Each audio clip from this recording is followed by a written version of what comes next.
Y título de esta clase es cómo estudiar la Biblia para entenderla mejor. Y la vez pasada hablamos un poquito acerca de cómo no es lo mismo que estudiar que leer la palabra. Y aunque toda persona puede entender la Biblia en lo que respecta a la fe necesaria para la salvación, a una manera de cómo vivir, a los elementos básicos de la fe, eventualmente, mientras más va uno leyendo, pues se va topando con cosas, con palabras, con conceptos o libros enteros como Apocalipsis que no entendemos, ¿sí? Y por eso la importancia de esta clase para ayudar a los que quieren crecer más en su entendimiento, en su comprensión de la palabra, al estudiarla, ¿sí? Así que el día de hoy, pues vamos a ver un par de cosas. Nada más les quiero recordar que existen algunas reglas o lineamientos o principios que todos debemos usar para leer la Biblia, ¿sí? Y debemos tener cuidado, dijimos la vez pasada, de no introducir nuestras propias ideas, nuestro propio pensamiento o concepto al estudio de la Biblia. Y es fácil decirlo, pero no es fácil hacerlo, ¿sí? Porque todos los que nacemos en Cristo, todos los que somos establecidos en una familia espiritual, en una iglesia, entonces se nos enseñan a leer y a estudiar y a entender la Biblia, pues de la manera en que se cree en esa iglesia o en esa denominación o en ese instituto, en el caso de tomar clases en línea o en un instituto bíblico, ¿sí? En un momento más vamos a ver algunas diferencias, pero por ahora tenemos los 5 lineamientos o principios que debemos usar para estudiar la palabra de Dios. El primero que vimos la vez pasada es el principio o el lineamiento del Espíritu Santo. Después tenemos el principio de la gramática, que es el que vamos a ver hoy, después el principio literario, después el histórico y después el teológico, ¿sí? Entonces, vimos la importancia de entender que el Espíritu Santo es el que nos dirige a toda verdad. Él fue el que inspiró originalmente a los autores de la Biblia, por lo tanto, Él es el que nos va a conducir eventualmente a entender algún pasaje o algo que no entendemos, ¿sí?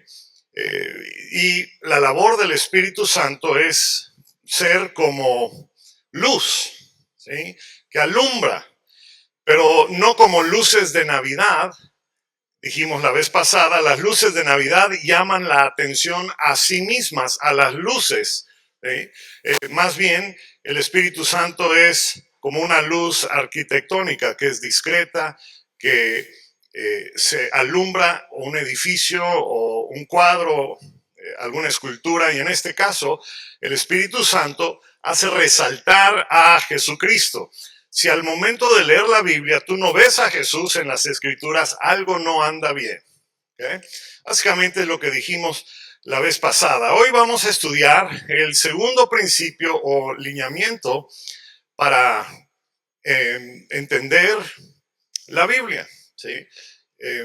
Y dijimos que la hermenéutica, porque dijimos que esta clase en términos teológicos se llama hermenéutica, es simplemente la manera en que estudiamos para entender versículos y pasajes bíblicos, ¿okay?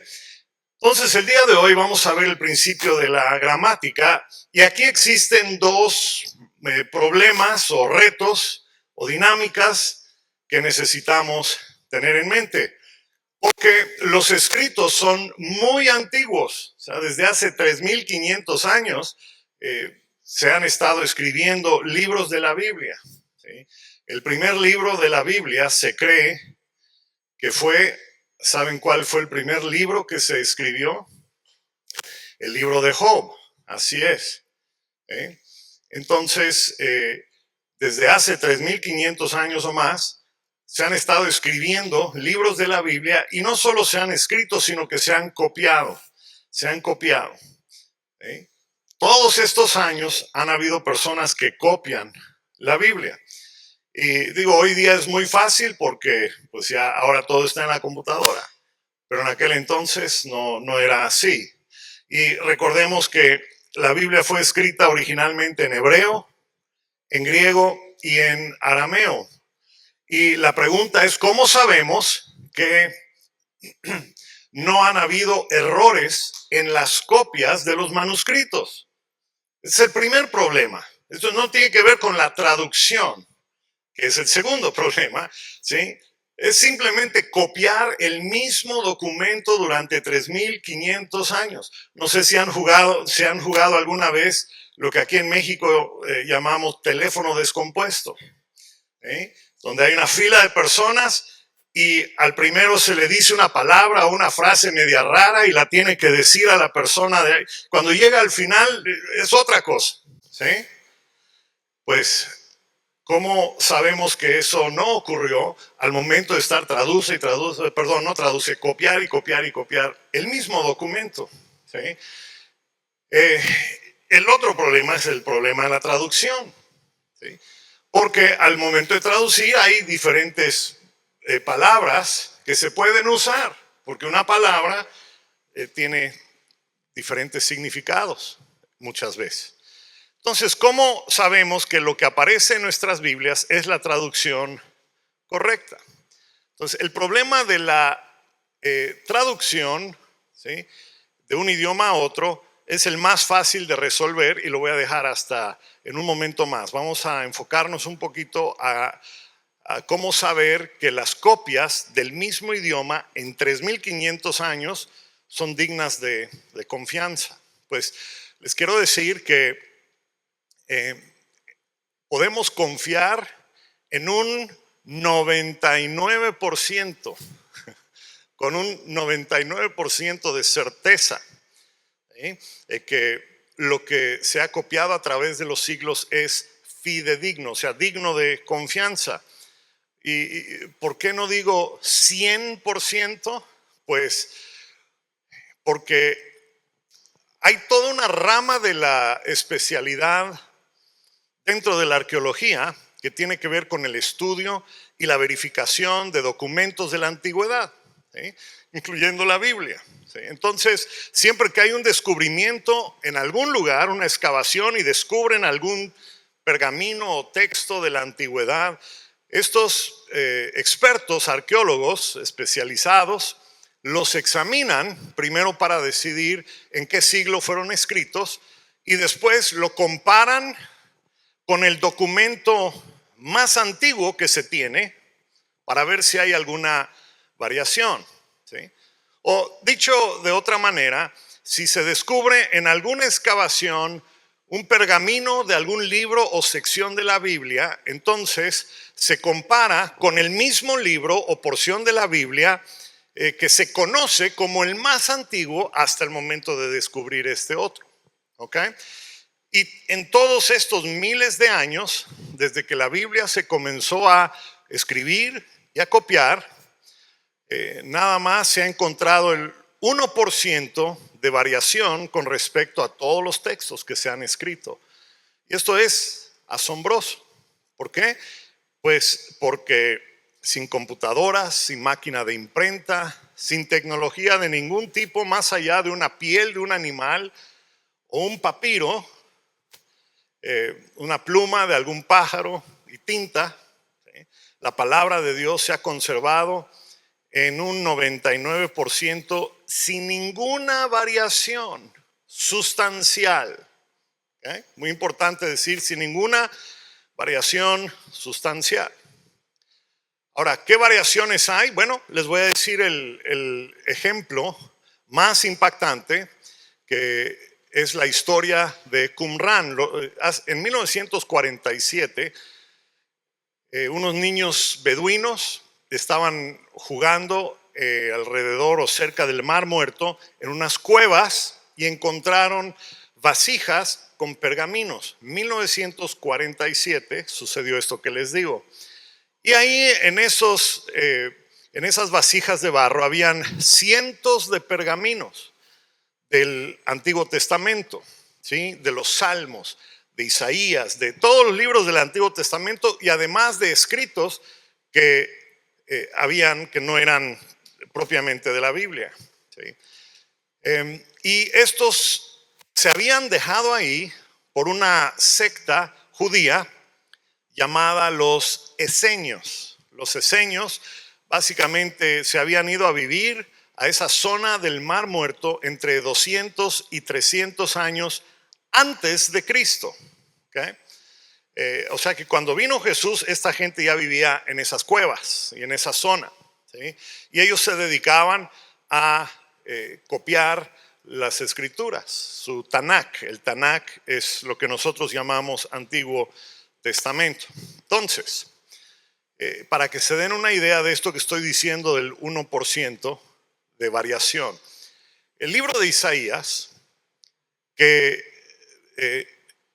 el pergamino más antiguo del libro de Isaías hasta ese momento era un pergamino que se copió en el año 1200. ¿Okay? Y o sea que cuando se descubrió el pergamino de Isaías en las cuevas de Qumran, los rollos del Mar Muerto, de pronto ya el pergamino más antiguo no era del año 1200, sino era del año 250 antes de Cristo, o sea, casi 1500 años más viejo. ¿Eh?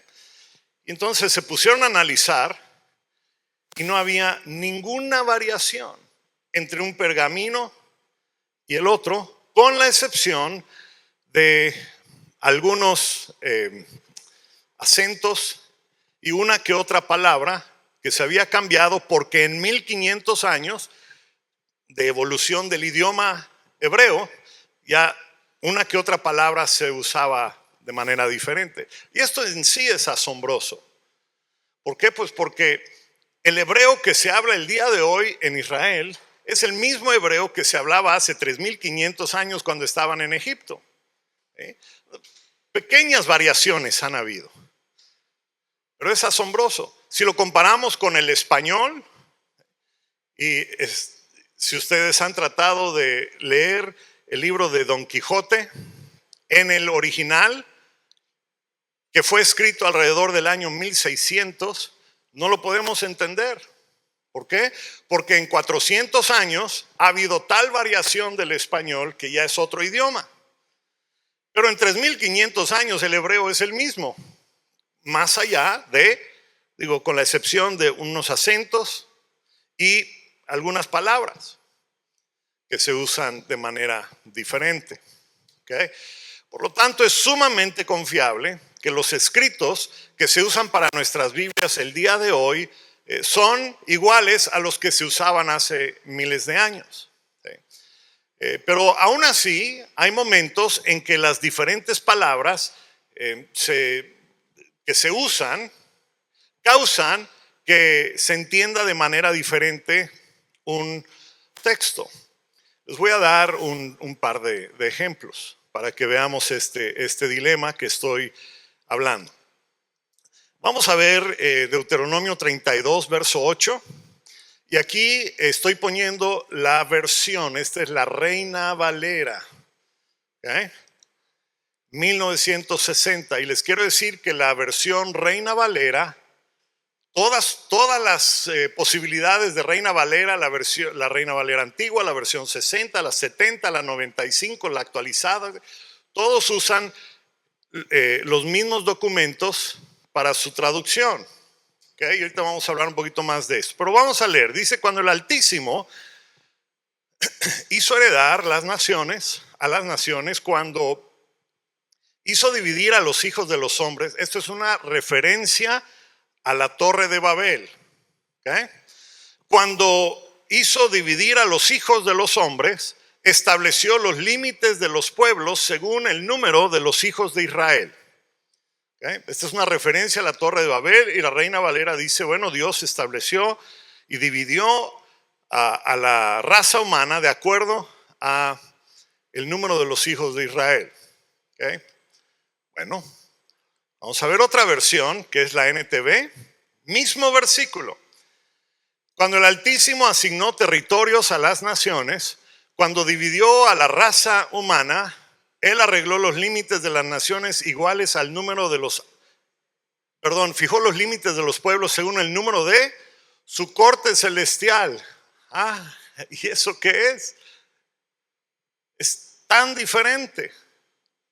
Bueno, vamos a ver una tercera versión de la Biblia, mismo versículo. Es la palabra de Dios para todos. Cuando Dios Altísimo distribuyó las naciones, cuando dividió a la raza humana, Él arregló los límites de las naciones iguales al número de los ángeles reunidos con Dios. Otra cosa, todo lo demás es igual, solo ese final es diferente. ¿Sí? Y si tienen una Biblia de estudio o un programa o una aplicación de estudio como Logos o algún otro, entonces se van a dar cuenta de que hay una explicación para estas diferencias. ¿Sí? El programa que yo uso para el estudio de la Biblia, me aparece después de la NTV un asterisco, y el asterisco dice lo siguiente, dice así aparece, este es de la NTV, dice así aparece, ¿en dónde? En los rollos del Mar Muerto. En la versión griega dice el número de los ángeles de Dios, y ahí entre mi paréntesis puse, esto fue lo que usaron para la versión PDT. Y después dice el texto masorético, dice el número de los hijos de Israel. Y ahí entre paréntesis es que usaron los traductores de la Reina Valera. ¿Okay? Entonces las tres versiones de la Biblia escogieron usar tres diferentes agrupaciones de las escrituras. ¿Sí? No versiones, sino en cuanto a época o tiempos. ¿Okay? O sea que los traductores de la nueva traducción viviente, la NTV, usaron los rollos del Mar Muerto. Los traductores de la PDT usaron la versión griega del Antiguo Testamento. Y los traductores de la Reina Valera, en todas sus versiones, usan el texto masorético. ¿Qué es el texto masorético? Pues el texto masorético es la copia que hicieron un grupo de expertos judíos en alrededor del siglo X. ¿Okay? Que también después hicieron una traducción al griego, porque ya los griegos se habían hecho la potencia mundial. Entonces, la traducción al griego, porque era la lengua franca, la lengua que usaban todos, y de hecho la Biblia, la traducción al griego es la que usaban los discípulos de Jesús, la que usaba Lucas. ¿Sí? Pero el texto masorético y la traducción al griego, ¿okay?, es la que generalmente usan las traducciones o las casas editoriales que traducen la Biblia o sacan una versión. Entonces les pregunto yo, ¿cuál versión es mejor? Pues no hay como que una versión mejor, simplemente yo escojo leer más la NTV. ¿Por qué? Porque la NTV se basa en los rollos del Mar Muerto, que son son de antes de Cristo. Mientras que las versiones como la Reina Valera y la gran mayoría usan los textos masoréticos, que son del año 1000 a 1200. ¿Me doy a entender? O sea, es algo un poco técnico, pero mientras más vamos para atrás en el tiempo, más cercano estamos al original. ¿Estamos todos de acuerdo?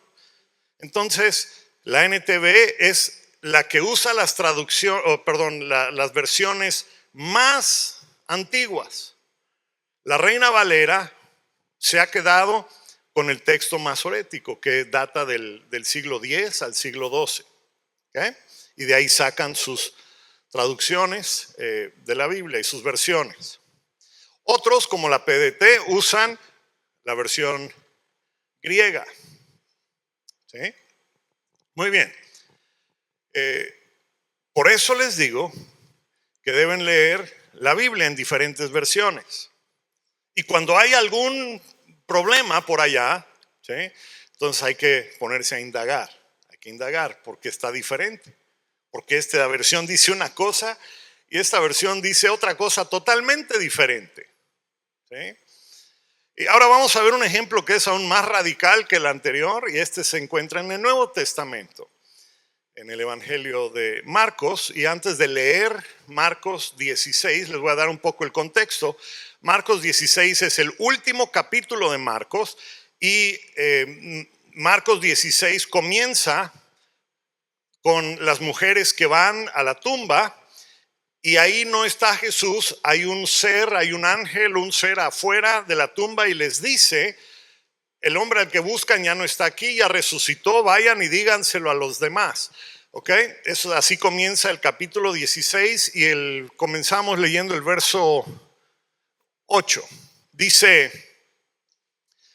esta es la Reina Valera, ¿ok? Que les dije usan la traducción un poquito más reciente. Estamos hablando que fue hace casi 1000 años también, entonces no es tan reciente, ¿verdad? Pero ellas se fueron huyendo del sepulcro porque les había tomado el temblor, se habían asustado. No, ni decía nada a nadie porque tenían miedo. Habiendo pues resucitado Jesús por la mañana, el primer día de la semana, apareció primeramente a María Magdalena, de quien había echado 7 demonios. Estamos en el verso 9. Verso 10, yendo ella, lo hizo saber a los que habían estado con él, que estaban tristes y llorando. 11, cuando ellos oyeron que vivía, que había sido visto por ellas, no les creyeron. Y así, vamos a adelantar al verso 16. El que creyere y fuere bautizado será salvo, mas el que no creyere será condenado. Y estas señales seguirán a los que creen. En mi nombre echarán fuera demonios, hablarán nuevas lenguas, tomarán en las manos serpientes, y si bebieren cosas mortíferas no les hará daño. Sobre los enfermos pondrán sus manos y sanarán. ¿Cuántos conocen estos versículos? Los repetimos y los decimos, ¿verdad? Y el Señor, verso 19, después de que les habló, fue recibido arriba en el cielo, se sentó a la diestra de Dios. Verso 20, y ellos saliendo, predicaron en todas partes, ayudándoles el Señor y confirmando la palabra con las señales que les seguían. Muy bien, esto es Marcos 16, tiene aquí 20 versículos. ¿Sí? Marcos 16, leímos del 8 al 20 en la Reina Valera. Ahora vamos a leer en la versión, la NTV, comenzando con el verso 8. Las mujeres desconcertadas huyeron temblando de la tumba y no dijeron nada a nadie porque estaban muy asustadas. Fin. No hay más. Ahí termina Marcos.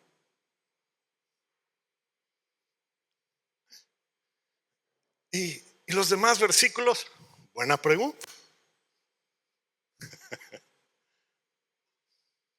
Y aquí puse el mismo asterisco que aparece en mi programa de estudio. Lo pueden ver en la pantalla, hay un asterisco. Y dice el asterisco: los manuscritos más antiguos de Marcos terminan en el versículo 16:8. ¿Recuerdan que les dije que la NTV usa los manuscritos más antiguos? Bueno, este es un caso raro. Terminan con el versículo 16:8. Otros manuscritos incluyen uno de 2 finales que aparecen a continuación. Uno es el final largo que leímos, y otro es el final corto siguiente, que dice: Luego ellas informaron todo esto a Pedro y a sus compañeros brevemente. Tiempo después Jesús mismo los envió del oriente al occidente con el sagrado, inagotable mensaje de salvación que da vida eterna. Amén. Wow. Esto sí es un dilema, ¿verdad? ¿Y cómo se resuelve esto? Pues no, es un dilema, pero a la vez no, porque todo lo que contiene del versículo 9 al 20, en otras versiones, no contradice nada en la Biblia, ¿sí? Aparece en otros pasajes de la Biblia. Entonces, nadie se opone a ellos porque no dicen nada que no deba decir esos versículos. ¿Okay? Entonces, ¿qué pasa si tú lees del versículo 9 al 20 de Marcos 16? Pues nada, ¿sí? Nada más yo les estoy haciendo notar un tema con esto de las traducciones y de las copias. ¿Okay? La NTV es la que usa los pergaminos más antiguos que se han descubierto, ¿sí? No quiere decir que estén 100% correctos, pero son los más antiguos. ¿Okay? Muy bien. Pues recapitulando, tenemos que entender que estas dinámicas existen y es un reto al estudiar la Biblia, ¿sí? El reto es que hay diferencias en diferentes versiones que se deben a los textos originales que escogieron usar para traducir a nuestro idioma alguna versión. Y por eso es que prefiero usar la NTV, ¿sí? Pero lo ideal es que usen varias versiones cuando estén leyendo la Biblia, ¿sí? Este no es el único problema que se nos presenta. El otro problema, porque una cosa son los pergaminos que se usan para traducciones y otra cosa son las traducciones en sí. Porque, ¿cuántos saben que no es lo mismo traducir que interpretar? No es lo mismo traducir que interpretar. Cuando uno va de un idioma a otro, siempre hay algunas modificaciones. ¿Por qué? Por muchas razones. Por ejemplo, tal vez en el idioma al que se está traduciendo la Biblia, no hay una palabra para describir o no hay una palabra equivalente a una palabra en el original. Cuando mis abuelos tradujeron la Biblia al idioma maya, se enfrentaban con esto a cada rato, porque no habían palabras en el idioma maya para algunas palabras que querían traducir al maya. No había una palabra para amor como tal, como nosotros entendemos amor. Entonces, ¿cómo traduces Juan 3:16? De tal manera amó Dios, si no existe la palabra amor. Bueno, no me voy a desviar por ahí, vamos a regresar. Pero ese es un reto que hay. A veces no hay una palabra equivalente y entonces en el momento que uno trata de explicar algo que no hay su equivalente, ya no está traduciendo, está interpretando. La interpretación es asignarle un significado a una palabra o a un texto o a un pasaje. ¿Okay? Y como dije, todos lo hacemos porque dependiendo de la iglesia donde crecimos o donde nacimos espiritualmente y donde fuimos formados, se nos enseña a leer de cierta manera. Y entonces nosotros interpretamos de acuerdo a lo que se nos enseñó o de acuerdo a lo que creemos. ¿Ok? Pero no podemos hacer eso, no podemos cometer el error de eisegesis. ¿Recuerdan la clase pasada? Les dije exégesis es extraer el significado de un texto. Eisegesis es introducir a un texto nuestro propio entendimiento, ¿sí?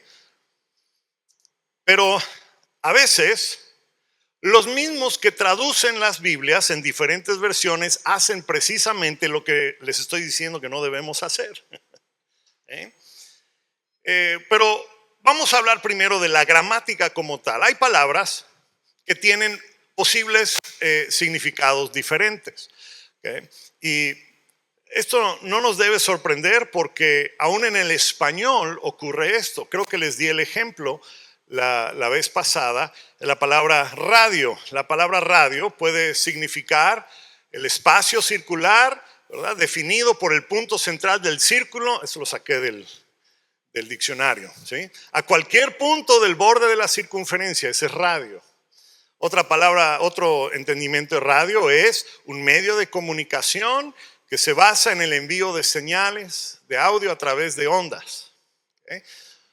Otra interpretación o entendimiento de radio es el elemento químico metálico número 88, muy radiactivo y tóxico. Entonces, cuando yo digo la palabra radio, a tu mente va a venir una de esas tres cosas. Si eres parte del mundo científico, adivina qué te va a venir a la mente. Pues este último, el elemento químico. ¿Sí? En fin, entonces se entiende que si en nuestro idioma ocurre eso, pues también en el idioma original, del griego, del hebreo al español, implica diferentes puntos de vista en diferentes pasajes. Se hace una interpretación. Pero para poder entender un texto, un pasaje de manera correcta, tenemos que disciplinarnos a leer el contexto. ¿Cuál contexto? El contexto del versículo, que es lo que viene antes y después. ¿Sí? El contexto de por qué fue escrito.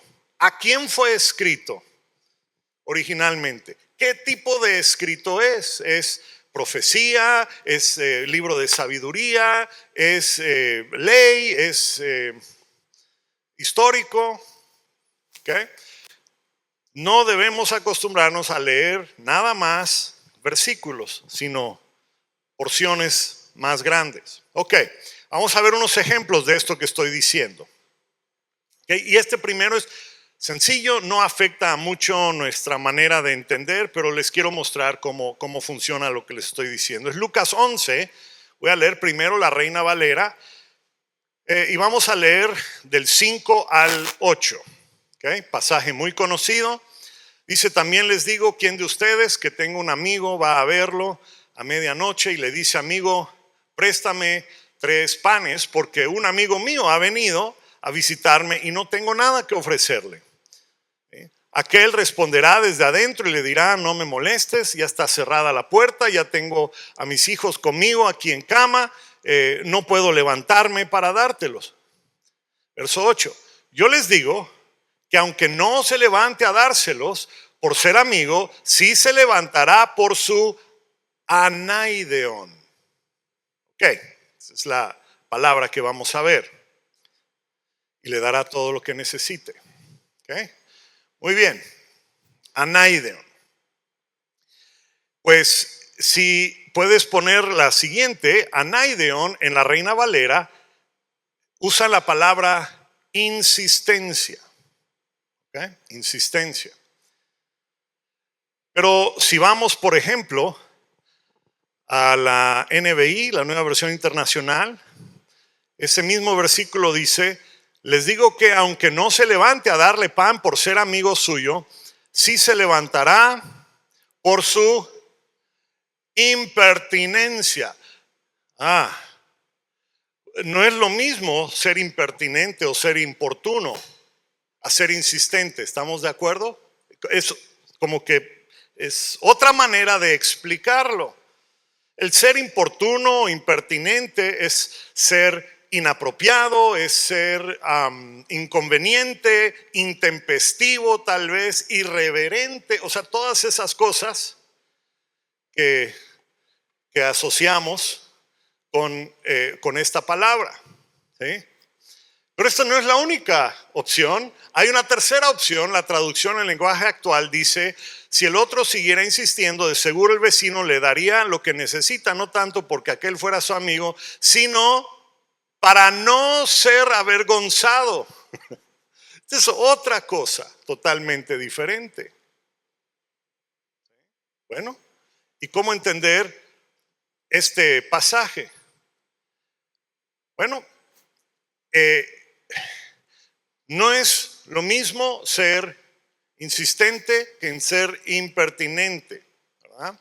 O inoportuno o fastidioso, ¿sí? O con la idea de avergonzar, como hacen los paparazzis. Se han visto los paparazzis, ¿verdad? Hay paparazzis que se paran en algún evento en la alfombra roja y sale alguna estrella y los paparazzis, a ver, por aquí, por aquí. Y entonces está caminando la estrella y se para y hace sus poses, ¿verdad? Para que le tomen fotos y se sigue de largo. Eso es ser insistente. ¿Estamos de acuerdo? ¿Sí? Están todos ahí, dicen, por aquí, mira, mira, ve, ve, ve. Y bueno. Pero hay otros paparazzis. ¿Qué es lo que hacen? Buscan otro momento para tomar una foto inapropiada que va a causar vergüenza. ¿Sí? ¿Se han visto esas fotos también? Bueno, esa es la diferencia en las dos palabras. Y esas son las opciones en español para la palabra anaideon.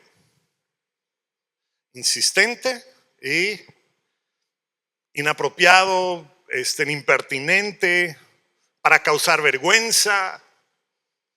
¿Y cuál de los dos es la correcta para usar aquí? Bueno, tenemos que entender cuál es el contexto. ¿Cuál es el contexto de este pasaje? ¿De qué está hablando Jesús? ¿Alguien sabe? Ven que no leen estos pasajes. El contexto es la oración. ¿Por qué digo que es la oración? Porque así comienza. Si ustedes van al versículo 1, entonces dice el verso 1, una vez Jesús estaba orando en cierto lugar.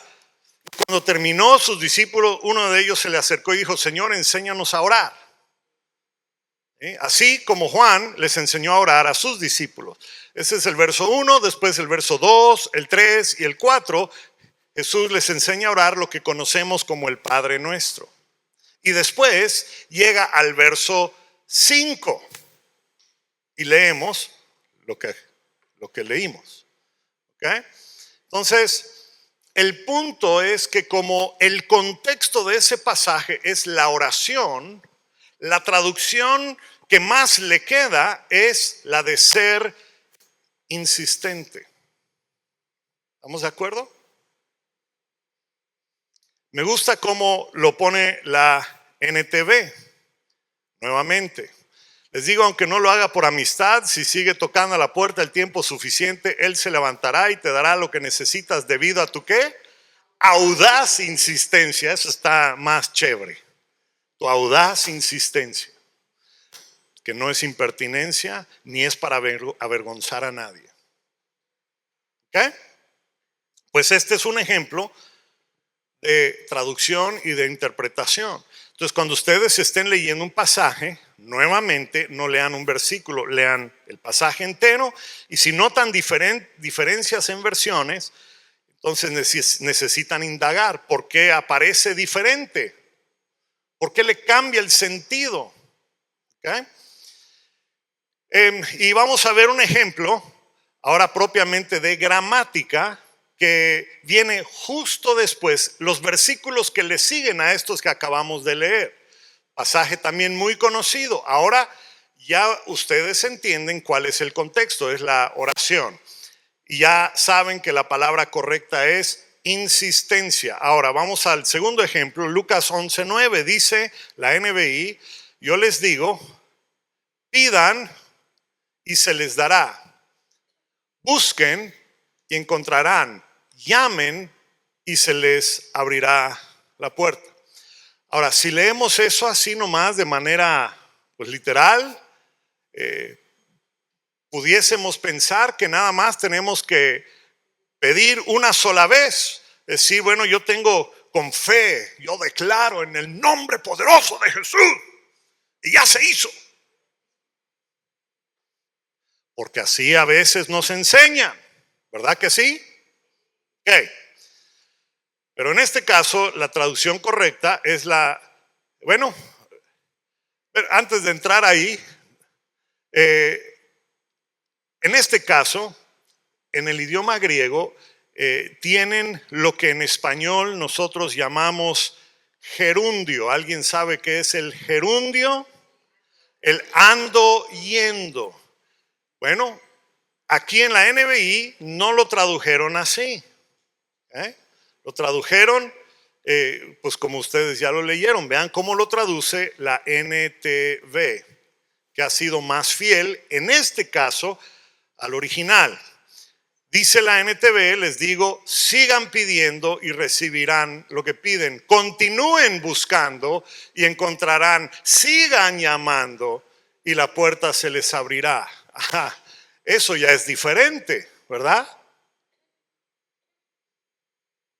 Así que, pues, estos son algunos de los ejemplos que tenemos con la gramática como tal. Y tengo un poquito de tiempo. Vamos a entrar a un tercer ejemplo. No sé si pueda yo terminar pero les mencioné que a veces los mismos traductores de la Biblia hacen lo que yo les digo a ustedes que no deben hacer, ¿sí? Que es de meter en sus lecturas y traducciones su propio significado de lo que ellos creen, sus ideas preconcebidas. Ok. Vamos a leer Mateo 24, del 1 al 3, que dice de la siguiente manera en la NTV. Cuando Jesús salía del terreno del templo, sus discípulos le señalaron los diversos edificios del templo, pero él les respondió: ¿ven todos esos edificios? Les digo la verdad, serán demolidos por completo, no quedará una sola piedra sobre otra. Perfecto. Vamos a detenernos aquí un momento. Aquí es donde comienza esta porción, la porción justo antes, termina donde Dios regaña a un montón de gente, donde Jesús regaña a un montón de gente, ¿verdad? En el templo, y se van y comienza aquí. Entonces, el contexto del pasaje comienza aquí donde estamos empezando con el verso 1. ¿Okay? Salen del templo, los discípulos ven los edificios y él les dice: estos van a ser destruidos por completo y no va a quedar una sola piedra sobre otra. Verso 3, que aquí nos vamos a enfocar. Más tarde Jesús se sentó en el monte de los olivos y sus discípulos se le acercaron en privado y le dijeron: dinos, ¿cuándo sucederá todo esto? ¿Y qué señal marcará tu regreso y el fin del mundo? A ver, vamos a volver a leer el verso. ¿En qué momento habló Jesús acerca de su regreso y el fin del mundo? Pues en el contexto no aparece esa plática. ¿Okay? Pero pareciera que los discípulos le están preguntando cuando Jesús dice que se va a destruir eso. Parece que los discípulos le están preguntando: ¿cuándo va a ser tu regreso? ¿Y cuándo se va a acabar el mundo? ¿Okay? Vamos a ver cómo dicen otras versiones. La NBI dice: ¿cuándo sucederá esto? ¿Y cuál será la señal de qué cosa? Tu venida y del fin del mundo. ¿Okay? Bueno, dice algo muy similar. Después, la Reina Valera dice: sentándose él en el monte de los olivos, llegaron los discípulos y le dijeron: ¿cuándo serán estas cosas y qué señal habrá de tu venida y del fin del mundo? Ok. Las tres versiones dicen prácticamente la misma cosa. ¿Ok? Y entonces nosotros leemos venida, fin del mundo, y nosotros pensamos destrucción al final cuando regrese Jesús. Porque así es como lo leemos. Porque digo, así lo entendemos. Y quiero que veamos estas tres palabritas que subrayé en cada una de estas versiones. ¿Okay? La primera palabra es cuando dice cuál será la señal de tu venida o tu regreso. ¿Okay? En griego es la palabra parusía. ¿Saben qué quiere decir la palabra parusía? Manifestación o presencia. ¿Okay? Manifestación o presencia. Las lenguas de fuego en la cabeza, el día de Pentecostés, fue una parusía, una manifestación de la presencia del Espíritu Santo. ¿Okay? En muchísimos pasajes de la Biblia se usa de esa manera, simplemente para hablar de presencia y de manifestación. ¿Okay? Vean cómo dice aquí en 2 de Corintios 10, creo que es el que puse. Este es Pablo escribiéndole a los corintios y les está explicando y se está disculpando por qué sus cartas son fuertes. Y dice, queridos hermanos, siempre siguieron mis instrucciones. No es mi intención asustarlos con mis cartas, pues algunos dicen las cartas de Pablo son exigentes y fuertes, pero él en persona parusía. Está esa palabra. En persona es débil y sus discursos no valen nada. Misma palabra que se usó en Mateo 24. Y allá, los que traducen la Biblia escogen poner regreso o venida. ¿Pueden ver cómo causa eso un dilema? Otro ejemplo de la palabra, del uso de la palabra parusía, es en Filipenses 2:12. Dice, queridos hermanos, siempre siguieron mis instrucciones cuando yo estaba con ustedes. Parusía. ¿Okay?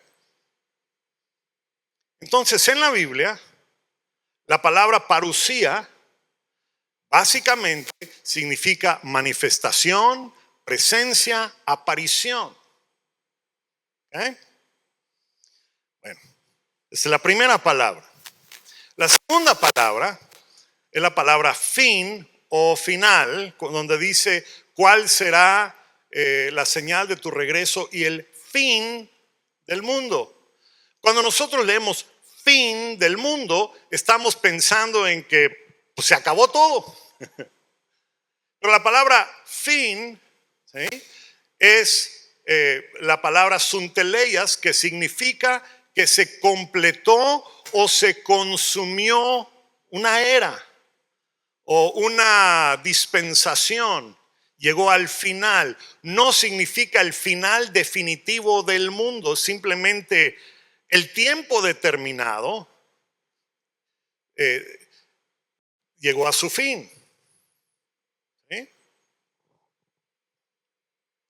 Hoy vivimos el tiempo de los automóviles con motor o eléctricos. ¿Por qué? Porque llegó a su fin el transporte en caballo y carreta. Así es como se usa la palabra fin. ¿Okay? El transporte no terminó, simplemente terminó una etapa y ahora continúa de otra manera. La manera correcta de entender esta palabra fin. ¿Se puede aplicar al fin del mundo? Sí, sí se puede aplicar. Yo nada más les estoy diciendo que no solo ahí se aplica, sino de otra manera. ¿Okay? La tercera palabra es la palabra sunteleias. No, perdón, la última palabra es aion. Hay dos palabras en griego para mundo. Uno es De hecho, hay una palabra, mayormente es cosmos. Cosmos es el orden creado, es lo que vemos, es el mundo. Cuando nosotros leemos, ¿puedes poner la anterior? ¿Cuándo serán estas cosas y qué señal habrá de tu venida y del fin del mundo? Nuestra mente automáticamente asocia esa palabra mundo con el planeta. Pero no es esa palabra. Es la palabra, ahora sí, la siguiente, aion, que es era, dispensación, tiempo. Esa es la palabra que se usa en Mateo 24, verso 3. Y aquí hay un ejemplo en Hebreos 6:5. Si puedes regresar a Hebreos 6:5. Aion, Hebreos 6:5 anterior. Ahí está, dice que gustaron la buena palabra de Dios y los poderes del siglo venidero. Es esa palabra aion. Ahí mismo está como ejemplo. Es otro uso de la palabra aion. Entonces debemos tener cuidado de cuando leemos algo así, pensar, bueno, esto se refiere a todo el planeta y todo lo que conocemos. No, es un tiempo, una dispensación que llega al final, ¿sí? Pero eso no necesariamente quiere decir que es el final de todo lo que existe. Okay. Ahora,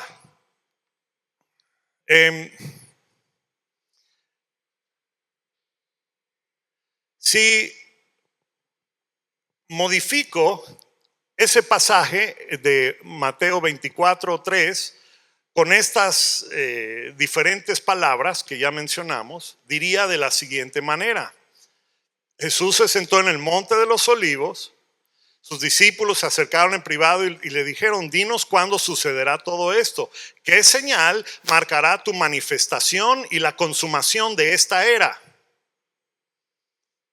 ¿Será que dice algo diferente? ¿Verdad que nos da a entender algo diferente?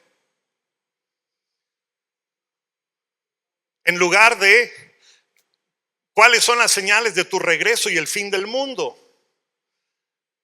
¿Qué señal marca tu manifestación y la consumación de esta era? ¿Por qué es mejor esta traducción o esta interpretación? Por el contexto. ¿Qué les dije que era el contexto? Empezamos el verso 1. Salen del templo.